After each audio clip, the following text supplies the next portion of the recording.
Hi, and thank you for joining us for an episode of Two Guys and a Lot of Wine during the pandemic. I'm Bobby P. And I'm Rocky Holland. And Rocky, you have a wonderful guest that you've lined up for us. Please introduce him for us. Charlie DeMartin of Charlie's Wines and Spirits here in, Avon, Connecticut. Charlie just opened the store, a couple weeks ago? 2 weeks. Two weeks ago, yeah. Yeah, so. And even during the pandemic, people are still drinking wine, Charlie. So if there's one thing that is a constant, people love their wine. And we're trying to do our best to keep ourselves socially distanced and still be have the camaraderie of drinking wine. So that's what we're going to try to do tonight. We will be reaching. We will be reaching to hand the glasses. We'll be reaching on this episode. But we've been off for a few months between work, holidays, and of course work, holidays. What am I missing, Rocky? Work, holidays, and just general being busy. We're finally back to film a show. Since it's August. been really tough during the pandemic too. I guess the pandemic's going on for now 8 months. What have we done? 2 or 3 shows? Yeah, we're at a. And we used to do one every single month, and so. And because we can't film at Town Hall, we're actually in somebody's store now, so that's great. And I'm glad Charlie let us in. And I will be not hacking. I will not be hacking the tops off of any champagne bottles for this episode. I'm sorry to say for those of you who tuned in for that, it could be dangerous indoors. So. So Charlie, you set us up with some good stuff tonight. Why don't you tell us what we're going to be starting off tonight and what region or what kind of wine we're going to be drinking tonight? So tonight we're going to run through some wines from a very nice importer that I really like and appreciate. The name is Lotta. So Lotta is a winery direct importer. So basically they go around and find some great wineries from the specific regions. And they'll usually only bring in one wine from that region, which is one of the cool things because you're not going to have so many Tuscans competing with each other, so many Barbaras. Is that this one we're going to start off with right here? So that's the one we're going to start off with. It's a Barbera d'Asti. This one is a nice light wine from Piedmont. And they make a lot of different wines at Vietti. So, there you go. Thank you, sir. And one thing about Barbera is that when you think of Piedmont, you think of some of the heavier, chewier wines like Brunello, Barbaresco. But Barbera is actually what the local Piemonte drink as their table wine. Beautiful color. By choice, yeah. Yeah, this is going to have a nice ruby color. It's going to be a lighter, really great wine to start off with. Oh, wow. Sweet Jiminy Crickets. That's nice. Mm-hmm. Yeah. Now, this has been open for a bit, so this has been breathing, right? Yeah, I opened this a couple hours ago.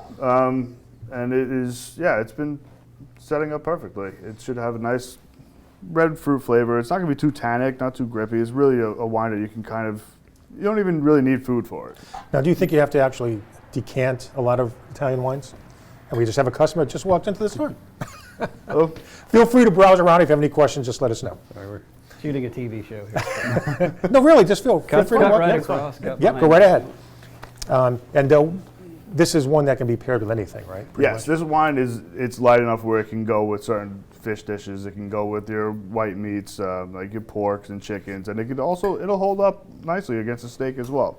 And what's the price point range between this? That one is it's great because of the winery direct pricing from Lotta. You're getting this for under $20 around. I think it's at $18.99 on the bottle. Oh, that's a great price for that red. This is also for people that love Pinot Noirs and like that style of wine. If you're not comfortable going into Italian and you don't understand the grapes, this is a Pinot Noir wine drinker's wine. Yeah, this doesn't. A lot of people think of Italian wines. They think of kind of like that tea leaf and olive-y kind of flavor that you get in a lot of Italian wines. I would compare this to. It's almost like a cross between something you would get in the Rhone region, like a Côte de Rhone, and a Pinot Noir. Mm-hmm. It's just a light, but it's got a little bit of that kind of raisiny flavor to it that you would expect out of Italian wines, but it's not. It doesn't knock you over. No, it's not over-extracted by any means. It's just a very nice drinking wine. Delicious. Great start for our tasting. Absolutely fantastic. Mm-hmm. And to the customers in the back, if you have any questions or anything, just feel free to let us know. Yes. It's always good to have somebody walk in when we're actually filming. That's actually enjoyable. That's definitely first. By the way, I want to give a shout out to Liz Kayak at Fleming. These are our Fleming glasses. I don't know, can you get you probably can't get a zoom in on that because it's a very tiny little thing, but Charlie is doing WSET2 right now, so is Liz, so we've had a study group. I'm hoping to do 3 pretty soon, and she has been gracious enough to let us use her patio to do that because, as you know, it's kind of tough to get space anywhere right now. So and Charlie's going to go take care of the customer, and as he's doing that, I'm going to take Charlie's glass. And we can actually talk for a brief moment about the Lagone Toscana before Charlie gets back. What do you know about that one, Rocky? I know absolutely nothing about it. I do know about the region, and I know about, 1807? I'm assuming that this is a super Tuscan wine, and so Right in here. it's probably going to be a Sangiovese based Would you like a wine. bag? It's probably going to have a little bit of Merlot in Would you it. like a bag? I'll slide the bottle over Might to have you. some Cabernet, but it's those wines are usually Sangiovese Thank you. based. Have a great night. So this one's going to be a little more kind of like that olive tea leaf that I was talking about earlier, just traditional. See, I'm telling you, this show's good luck as soon as we start it up. It's fantastic. you People, gotta yeah, do people see business. somebody That's all filming, they're you going need. to come We just in. need to do one of these shows every day here. That works. It works for me. Is this the Laguna? That's yours, yes. Perfect. So I think, where did we leave off here? I actually didn't talk about the vintage, or the year of the first one. What year was that? That was a 2018, and we're doing a 2017 Toscana now, I believe, correct? Yep. So Lagone, this wine is it's actually deep into Tuscany. It's a really cool wine because what they did was they decided to, probably about 30 years ago, they decided to make Bordeaux blends. So this is actually surprisingly not going to have Sangiovese in it. I was going to say it doesn't taste like it No. has much Sangiovese. This is in it. mostly Merlot based, so think like a right bank Bordeaux kind of style. Merlot, Cab, and Cab Franc. Okay. So it's going to be actually a really cool wine from Tuscany, something that you don't typically get. And what's great is two distinctly different wines to start off with compared to the first one. You get that zippiness, you get that boldness of the first one. This one's much more mild, much more mellow. And the bouquet is not as strong on this, but at the same time, the flavor, it still packs a nice flavor profile. Yep.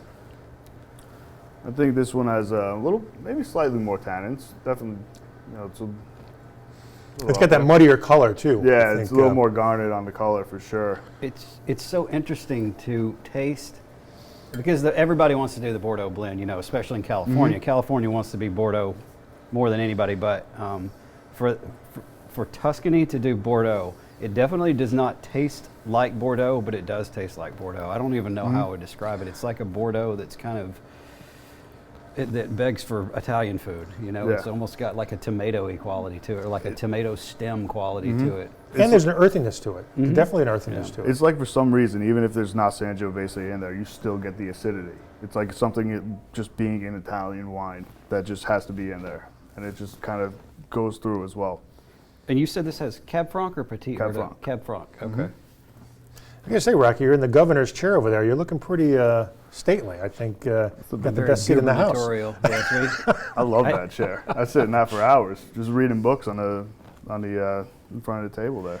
So, Charlie, how did you come to pick some of the wines that are in your shop right now? I mean, are these just your own? You've tasted, obviously, a lot of these, but did you have a profile going into opening a wine store as to what you wanted to carry? Well, I've worked with the wines and spirits now for probably about 15 years. These particular wines actually was partnered in a restaurant in St. Augustine, and these are some that I served. So when I saw them on the buying sheet over here, I was like, absolutely, I need to have this, this, this, and this. They're just stuff that stuck out to me for years. I just wanted to bring them up here. And the price point is accessible to most people, right? Oh yeah. Yeah. And what's the price range of something like this? The Lagone is going to be at, I think it was $18.99. So it's under $20. Under $20. Both of these bottles are under $20. And for the quality, like I said, and that's what people sometimes they think about Italian wines are not going to be as good, or they're either going to be too expensive or too cheap. At this price point, these wines, I mean, they drink well above their price range. And again, I can't say it enough, but that's what this importer does, is they're cutting out another level of person, which cuts out more money. So the juice going into here is really quality juice. It's just not, to pay $5 more for somebody else to touch it. Now, you've been open for a couple weeks. You have a website that people can check out. Yes, it's Charlie's Wines and Spirits. Wines and spirits are both plural, and the "and" is spelt out. Like to make it, And you have regular store hours for here? Yes, we're open from 11 to 8, Monday through Saturday, closed on Sunday. Right now I'm the only person here, so I like to have Sunday with my wife and my 2.5-year-old, and pretty soon we'll have a little baby girl in February as well. Oh, well, you're not wasting any time. Nope. Wine and kids. Wine and kids. Well, sometimes the wine leads to the kids, so it's that can happen too. And sometimes the kids lead to the wine. I can tell you It's that. it goes around in a And circle. then you have a pandemic too, where you're quarantined in the house, so, Well, Rocky, maybe like me, I have found these last many months even though we've both been working, we're both been essential workers per se. But I found that being at home a little bit more has made me drink and appreciate wine a little bit more than prior to the pandemic. I think you take things for granted until something happens. And you can go out and drink wine anytime you want. It's been a little more difficult to go out and drink wine, but to buy wine and drink at home, I think it's been a little bit more For enlightening. me, it's been more of a food pairing, cooking myself, because normally I will go out to restaurants. What restaurant am I going to go to? But if I'm stuck at home, obviously, and I've only been able to go and get wine in wine stores, and so I've kind of started learning how to pair foods with wines, and it's fun. I love it. I wish I had a giant kitchen with a giant fume hood where I could really do it without just smoking out the house. Oh, yeah. Because food and wine, just doing that together, they're just the perfect marriage. And I love wine, I love food, and I love figuring out what works and what doesn't work. And when you hit that perfect combination, especially with Italian, I was saying earlier, like, there's no better food and wine combination than Italian food and Italian wine. It's Right. it's fantastic. Now, Rocky, you still have 2 full glasses over there. So what are we going to do with you over there? Because we're going to move on to wine number 3, which is a Brunello, I believe, correct?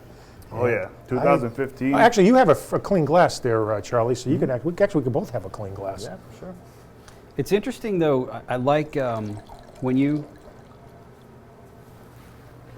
I'll kill that. Another beautiful dark. This teardrop Oh, just yeah. traps the wine in Do you want the a little bottom. rinse? Yeah, give me a little splash. And Rocky, go back to your point about these being glasses from Fleming's or whatever. Glasses do make a difference on wine. I know we've talked about in the past, we may have done a few shows or not done a few shows, but the glass you drink your wine out of can improve or maybe not improve the flavor of your wine, correct? Yeah, I mean, you definitely want to. The thing I like about a wine glass like this, and I wanted to bring these for Italian wines, is you really want to be able to get your nose in the glass. So for white wines, you typically want a smaller glass because you don't need all the fumes to escape. But for red wines, you kind of want to let it breathe a little bit more. That's why the red wine glasses are bigger. If you look at like a Pinot Noir glasses are fat and round, and they really want those to just kind of flatten out and let the fumes escape out of here. But I have definitely noticed when I've done a side-by-side comparison with different wine glasses of different qualities, the Riedel wine glasses are my personal favorite because they're affordable. I know that there are a lot more expensive types of wine glasses but for my money, you can get a Riedel glass for anywhere from $10 to $25. That is the best. And if you get a chance to compare a Riedel glass with just a normal, $2 glass that you got at Marshall's, I would recommend people doing that because nobody believes me. And I agree. Side by side. It's been years. I think Jim, when he was co-host with me, we did a Riedel show and just a regular wine glass show, and I'm telling you, there was a difference. And I know wine, but not as well as Jim and as well as you do. And to actually be able to taste the difference with the same wine in 2 different glasses is pretty impressive. Yeah. So it's worth spending a little extra money for A little bit of science behind it, yeah. Yeah, the thinness on the lip It has a lot to do with it. It's like light bulb thin, and I know this because I've broken so many Riedel glasses. I was just gonna say one of the biggest problems with those is how They you wash break. them. Yep. Now this wine, this is the first one that gets you in the jowls right here compared to the first 2. This one really is a little bit different in regards to how it hits your palate and sort of right here, which I always love to feel sometimes on a wine. This is really nice. Yeah. No dogs yet, Charlie. Oh no, not with these.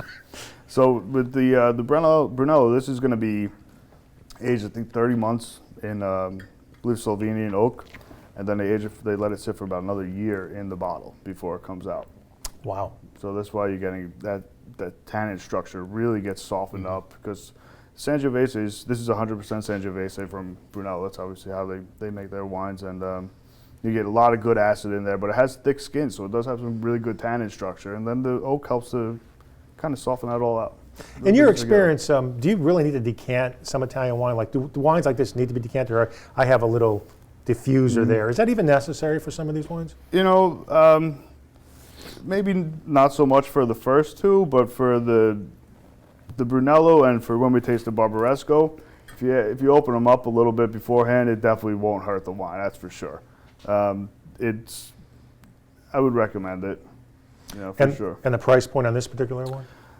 This Brunello is actually at, I'll tell you right now. I never had somebody get up and give a Checking price. the price. $69.99. Wow. That's Yeah. one of our more higher priced tastings in That's a while. what Brunello runs for. Yeah.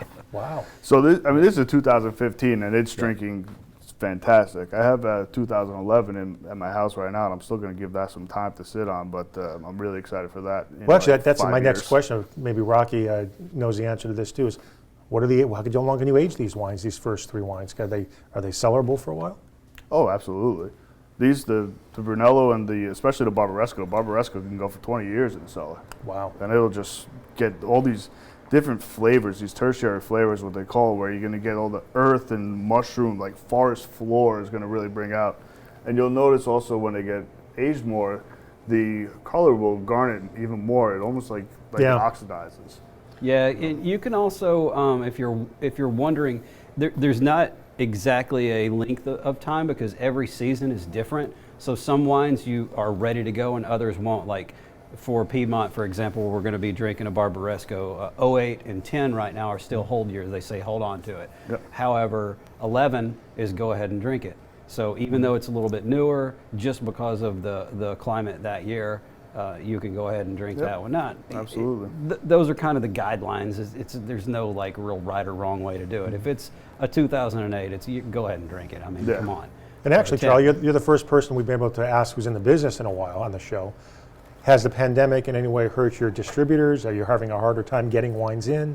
Or is it actually more beneficial? What have you heard from your distributors? Well, the wines are not so much affected, honestly. In the store, the biggest problem having is tequila, which has nothing to do with Tequila? wine, but tequila. Yeah, Because people are drinking so much tequila because they're so I don't know what it is. stressed but out from this craziness. I heard would be 2 my different guess. things from somebody in Florida. Said that a shipping container fell down and they lost a whole bunch of tequila. That was from one of the companies, and then the other one is saying that since they were behind us with the rise in COVID, that the tequila now is hitting, and that's why we're not being able to get it right now because they closed down their plants, just like we had problems with beers and stuff like that earlier. So the price has gone up for tequila too? They're kind of just not having it. Just not, so you can't, it's just tougher to get, not a Yes. question of, very interesting. Yeah, there's been a lot of different quirks in this whole thing where when I was buying for the hotel in Florida, there was a point where I couldn't get Bud kegs. I could not get Budweiser to save my life.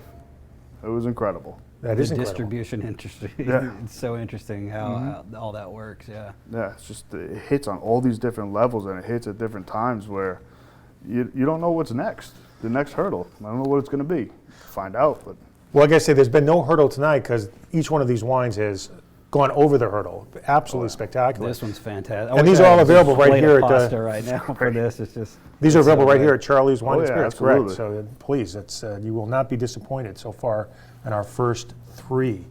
And I think this is the big daddy coming up here at the end. yep. There's, Oh, yeah, we take that. Oh, go ahead. I actually, if you wouldn't mind, Brunello and let's say Nebbiolo. You want to rinse it? Yeah, I'll do a Do a little rinse. rinse. If you do a side by side of like Brunello and Barolo, I know, and probably Barbaresco too. It's amazing the way they're 2 completely different grapes, but they can taste very, very similar. So I kind of want to do a side by side between the 2 of these. And the lightness of this wine is probably the lightest looking color of the 3 or the 4 we've had tonight. This one right here is from northern Italy. Barbaresco, Nebbiolo is the grape, and it's a little bit redder. It's kind of like more of a cherry red. So your Sangiovese is a little bit more of like a brick color. I love that brick color of Sangiovese. It's just beautiful. There's 2 things that you get this brick color. One is like really old aged wine gets the brick color, and then just Italian wines straight out of the bottle, especially in the Tuscany region. But I love comparing the color of those 2. They're beautiful. Nice bouquet.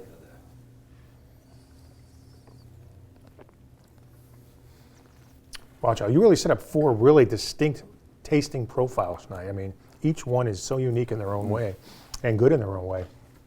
This is an interesting one to me because when I drink Italian wine, I usually like drinking it with food, but I can still drink without food.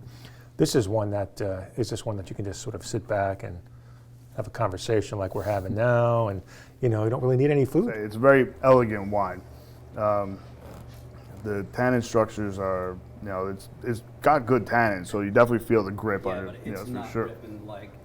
It's not ripping your face off No. like a Yeah, Barolo is. This is really good. So you're getting all the quality of the Nebbiolo grape, but like you said, you could just kind of enjoy it. Yeah, and I think that's important because a lot of times people think Italian wine, you got to always eat food. You always got to eat food. No, that's not the case at all. Just like a good French wine or even a Napa wine, but you don't always have to eat food with the wine. I agree. Nope. Yeah. You can just drink the wine and enjoy it without worrying about pairing it with anything. And I think that's one thing that's changed for wine people, even non-wine people, is there's not as much, you're not as intimidated when you walk into a wine store, even novices, at least as they used to be. I think when you have customers come into the store, like what are some of the questions they ask you, like, or do they even ask you any questions, or they know what they're looking for? Well, since it's a smaller store, it's it's more concentrated on the type of things that I have. So people come in and they'll ask for like a Pinot Noir, and then I'll ask them what they like about it, and then I'll go to different regions and different styles of the wine, and just try and navigate it to where they feel more comfortable, because it's not like a big wall where you're going to go down and this says Pinot, this says Chianti, this says Merlot. This is I'm here every day to try and help everybody find the best wine for them. And that's one thing about Pinot Noirs. I think there's a wide variety of Pinot Noirs, but not all of them are good. Oh yeah. And I think, like you said, if you can steer a customer to a good, moderately priced Pinot Noir, you can always have them, because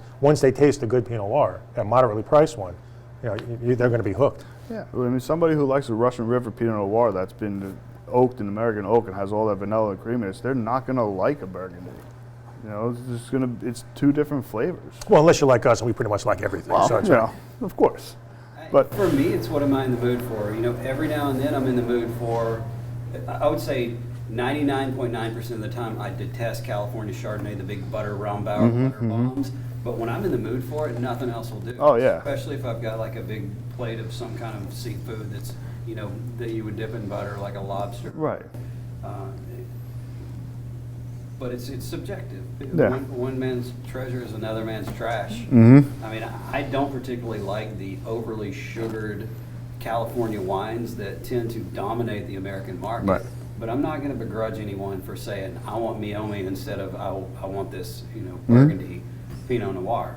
That's what they like. That's what they like. Absolutely. I mean, you're in a business and you got to go for what the customer likes. But at the same time, if you can kind of get people to understand, and what we try to do on the show is that there are so many nuances in wine that you might not think about, and especially if you can start talking about pairing it with food, that you can appreciate something outside of the box, outside of that barefoot line of outside of the Wagner line that everybody thinks is so wonderful, and start to get into some of these small producers and start to learn about some of these wines that come from the old world in France and Spain. well, the other thing is, these wines that we're talking about, like, they don't have to be expensive. That's one of the biggest keys. I have Pinot Noirs from Willamette Valley on my shelf for like $17. And, people think, a good Willamette Valley Pinot Noir you can't get for less than like 25, 30 bucks. Especially Pinot Noirs. Willamette has become very affordable lately. Is it? And for some high quality Willamette juice, I have not drank Willamette traditionally. I've reached more for Burgundy, but I've been going after Willamette for this season. We start drinking Pinot Noir when the weather starts to get a little bit colder. Right. We drink only rosé, then we start to drink white wine, then we transition into Pinot Noir. And then as the winter hits, we get into more of the heavy, denser Cabernets. But I haven't traditionally gone for Willamette, but lately I've just noticed that the price points on Willamette are so nice that I want to kind of delve into that. And it's like, wow, I've missed out on this. Washington too. Yeah, Washington as well. And Rocky But turned they me have on to something a few years back, which I've always actually liked Lambrusco. Where are you in the store with sparkling Lambrusco? Is that still something that's popular? The Lambrusco is, it is popular more, I think, towards the holidays, that style wine. But people are really into the Proseccos and the Cavas now. The Prosecco, especially because you get a decent quality Prosecco for, usually under $15 you can get them. And then you're drinking bubbles and you're happy. Yeah, that's true. I will say that that is actually true. Prosecco, a good one, is just as enjoyable and refreshing as a French sparkling or a French champagne. Yeah. Actually, in a way, it's even better because it's lighter. And We had our because Thanksgiving this year was not done with the massive family. It was just me and Sandy. But we got some Prosecco and we got some orange juice, and I detest mixing anything with wine. I just think it's the worst idea. you did it, didn't you, Rocky? You did We it. did it. Yeah. And I gotta say, it was good. I won't hold it against you. That's okay. I know, I had to, but it was Thanksgiving and we started the day out, and I gotta tell you, by the end of the day, it was ridiculous. Listen, you start cooking at 10 o'clock in the morning, you're not exactly going to start bringing out the Beaujolais and all those wines then. You got to start with something else. It was closer to like 8:30 a.m. You know. Sandy was like, it's Thanksgiving, and we don't, it's the pandemic Yeah. Thanksgiving, and I was like, it's 8:30, Sandy. We've never, ever popped a bottle, and I was just like, all right, we're making mimosas. That's it. Mimosas. So, Charlie, we have a few minutes left in the show. I wanted to thank you again for having us in your store. And please, once again, tell people what your website is in regards to if they want to look you up. Yeah, it's charlieswinesandspirits.com. Like I said, we're And open what's your address right here on good old Avon? 70 East Main Street in Avon. We're actually right next to Maximia, so Italian wine, Italian food. And I also want to thank Jatu for coming in. We haven't seen Jatu in a long time for filming tonight. Jatu, thank you, my man. It's good to see you again and filming. We need to give more shout outs to the production crew. We do. We don't have like I said, with the pandemic, we don't see a lot of people anymore. So it's like Jen was busy back at Town Hall handling things, that's going on there. And Jatu was nice enough. He works full time at ESPN to come down and film this show tonight. And I want to thank him again for doing that. And By the way, Jatu knows quite a bit about wine too. Jatu does know a lot about wine. Actually, he's been on the show only once, I think, right, Jatu? Just the one time over almost 9 years. So we owe him another appearance on the show. So that's going to happen, so don't worry. But all spectacular gems tonight, Charlie. I want to thank you again for sharing them with us. And Thank you for very having much. me.